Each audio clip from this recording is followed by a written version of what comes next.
We genuinely believe that de-risking through education is perhaps the most powerful tool in collaborating with our partners in the financial institutions industry to enable you to adopt the best practices and for us to have the confidence that we are dealing with clients who are adopting the practices and the standards that are expected of us from our international regulators. We've spoken about de-risking, we've spoken about the bank's approach of de-risking through education. What does de-risking mean to you? Automatically we tend to assume that de-risking means exclusion of a client or an exit of a client. That is not the intention, nor is it the right way to think about it.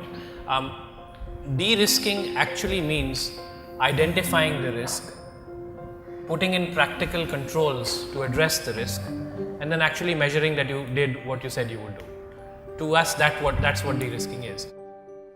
Heidi, we talk about working in partnership with our respondent banks.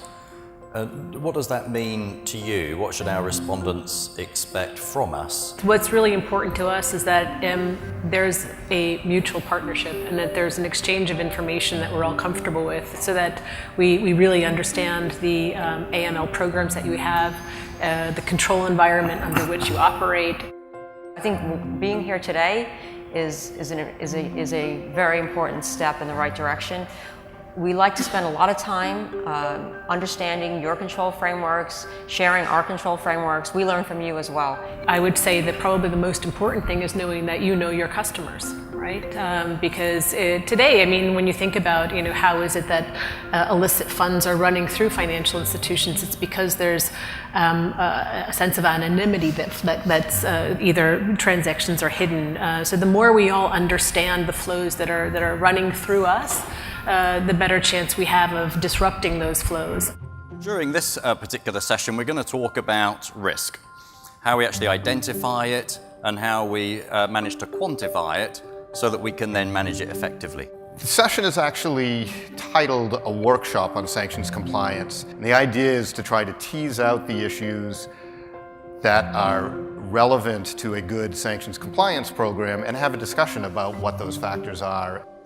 Everybody who came here has said that they will take all these learnings back to their organizations. I think it's great to be able to hear the feedback, not one-on-one, but collectively, and to hear and see a lot of the members of the audience actually nodding in agreement.